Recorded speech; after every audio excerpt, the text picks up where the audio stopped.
Hi guys, one question is arising in our mind. What is called peritoneal dialysis and what is called the dialysis process, right?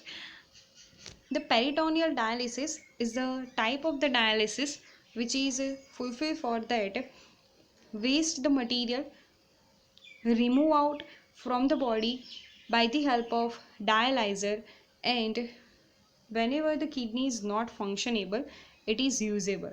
Okay, this is a peritoneal dialysis. peritoneal dialysis में क्या किया जाता है कि peritoneum में से, peritoneum first of all तो क्या है वो हम जान लेते हैं. ओके, तो एब्डोमेन की ठीक नीचे एक पेरिटोनियम कैविटी आई होती है. उस पेरिटोनियल कैविटी के अंदर वो एक परमीबल मेम्ब्रेन के टाइप की होती है. ओके, और जैसे ही जो भी वेस्ट मटेरियल है, टॉक्सिन प्रोडक्ट्स है, केमिकल्स है, उसे वहाँ पर लाया जाता है. देन आफ्टर उसे ब्लड में एग्जिट आउट किया जाता है. ओके, लेकिन अगर हम क्या करें कि किडनी को वो फंक्शनेबल नहीं है यूरिन को फिल्ट्रेट करने में, तो क्या होगा, ब्लड में जो भी टॉक्सिन्स प्रोडक्ट्स है, केमिकल्स है, नाइट्रोजीनियस वेस्टेज है, वो रिमूव आउट नहीं हो सकेंगे. ओके, तो उसे डायरेक्टली पेरिटोनियम में से क्या किया जाता है,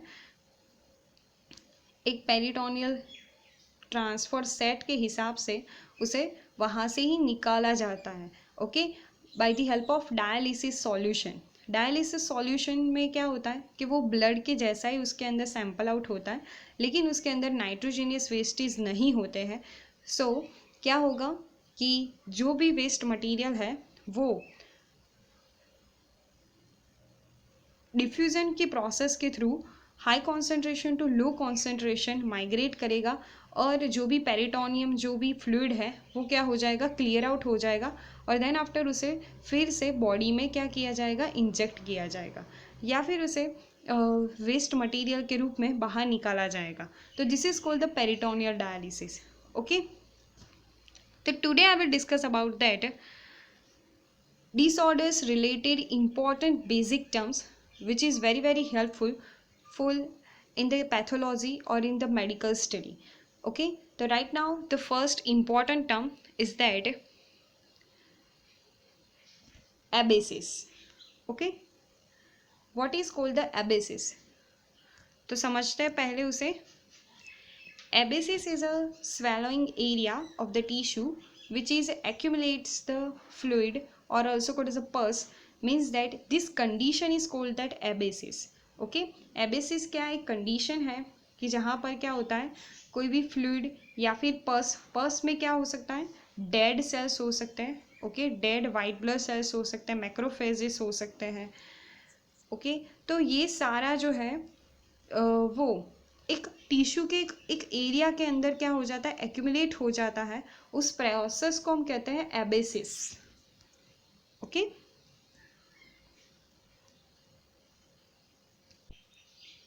now the second term is that ischaemia. What is called the ischaemia?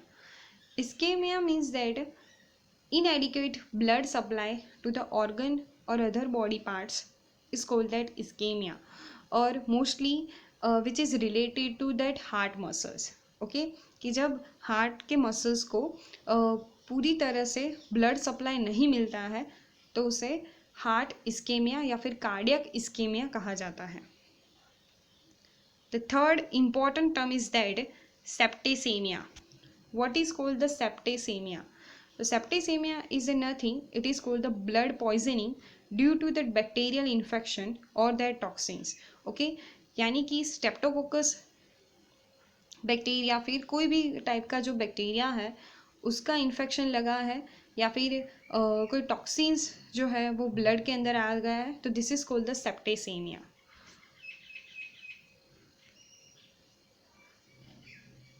ये जो एक एक्टिविटी है वो कब होती है, तो जब अगर आप कोई पर्सन का ब्लड ले रहे हो, ओके, यानी कि आप एक्सेप्टर हो और डोनर का ब्लड आप ले रहे हो, तो अगर डोनर के ब्लड में कोई बैक्टीरियल इन्फेक्शन है या फिर टॉक्सिन का इन्फेक्शन हुआ है उसके ब्लड में, तो भी वो आपके शरीर में आ सकता है. तो this is called the septicaemia. Okay,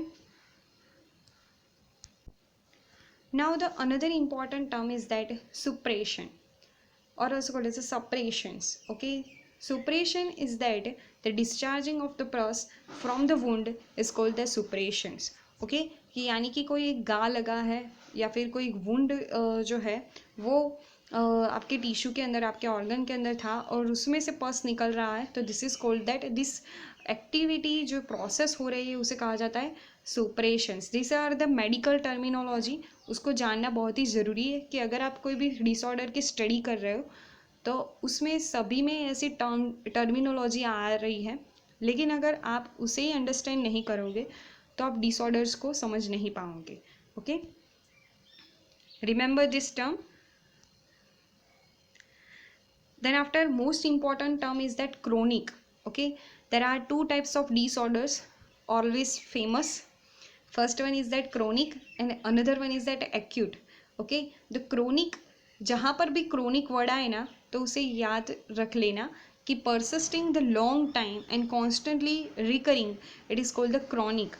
And whenever we are using the acute, तो acute means that it is a fastly come or it is a cured by the help of some of the treatment in very few times. It is called the acute disease. Okay, हमने influx, ईफ्लक्स उसके बारे में तो पढ़ा था, लेकिन रीफ्लक्स क्या होता है उसके बारे में नहीं पढ़ा था. तो reflux is the one type of the terminology which is related to the fluid movement.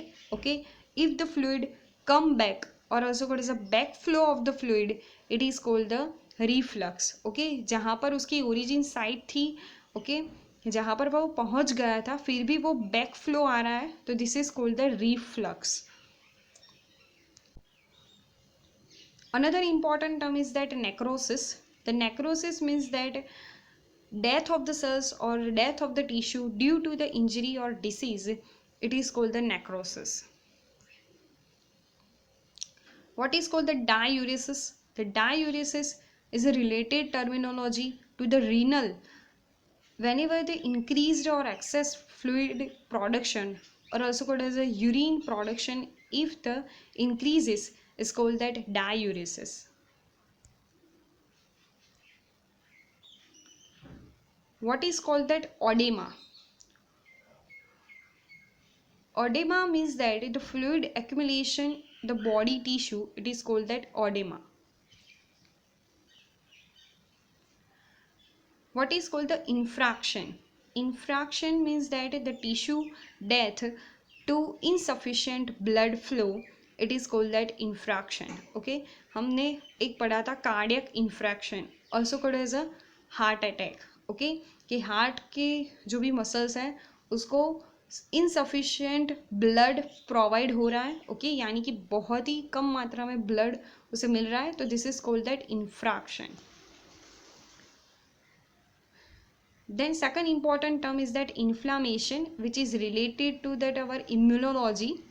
Okay, whenever we are studying the local disorders, inflammation it is also important.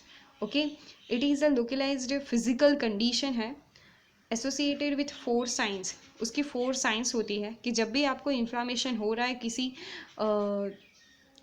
Position पर तो आपको 4 साइंस तो दिखने चाहिए.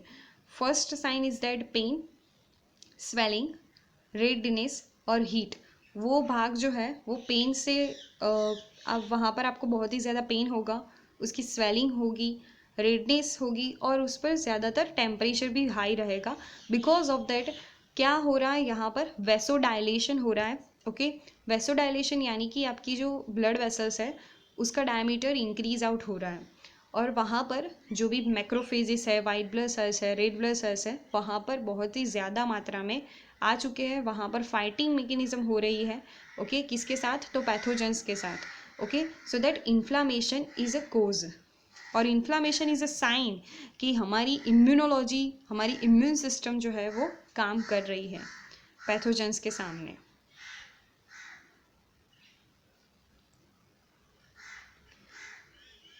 Second important term is that asymptomatic. Asymptomatic हमने बहुत ही बार सुना है कि this order is asymptomatic, okay, like that hypertension है, क्रोनिक रीनल डिसीज है, ओके, तो वो क्या करते हैं, सिम्टम्स ही प्रेजेंट नहीं करते, means that this are the asymptomatic disorders, okay.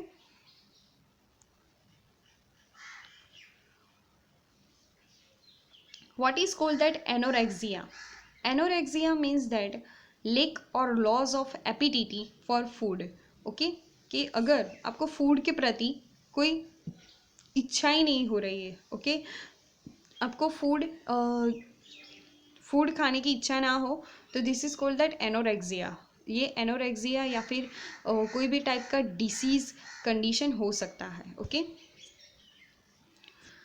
What is called the nausea? The nausea is a one type of the feeling which are you are feeling that the sickness with the inhalation of vomiting, कि vomiting जैसा आपको feel हो रहा है लेकिन vomit नहीं हो रही है, ओके, वॉमिटिंग जैसा फीलिंग होना, सिकनेस आनी, this is called the nausea.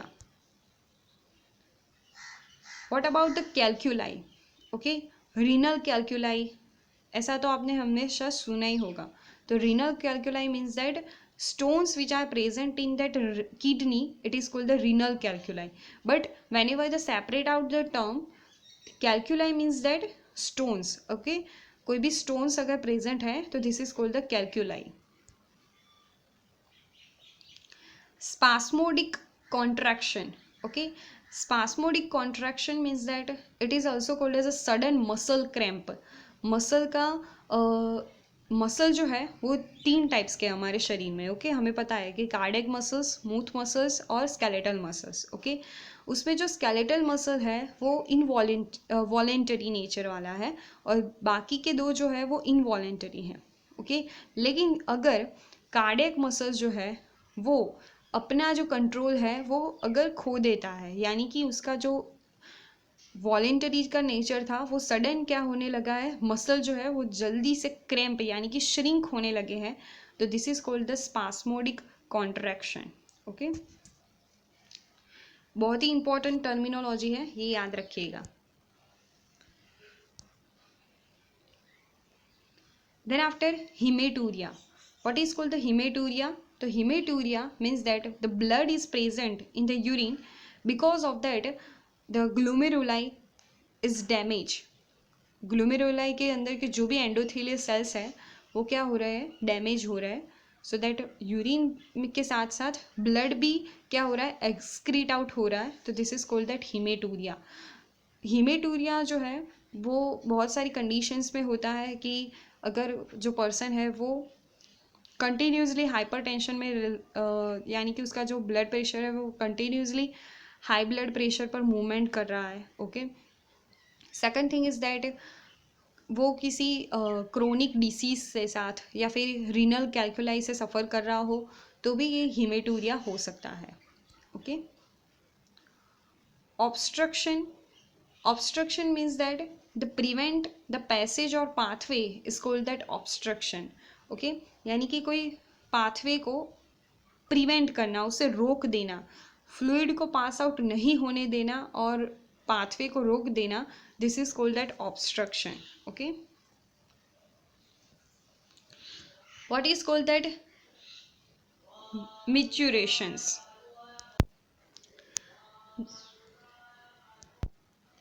Now the important term is that micturations, it is called the urination, means that the urine exit out from the urinary bladder, it is called that micturations or also called as the urinations.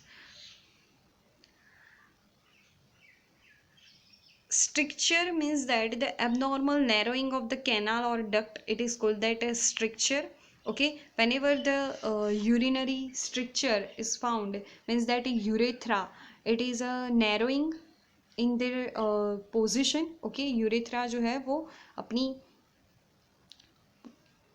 अपना जो diameter है वो क्या कर देती है, decrease कर देती है, so that abnormal narrowing of the canal or duct, it is called that stricture.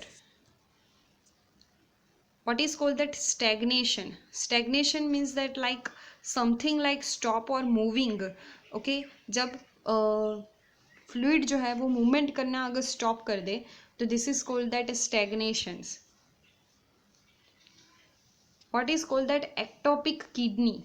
Ectopic kidney means that the kidney lost their position is called that ectopic kidney. Okay, कब ऐसा होता है कि जब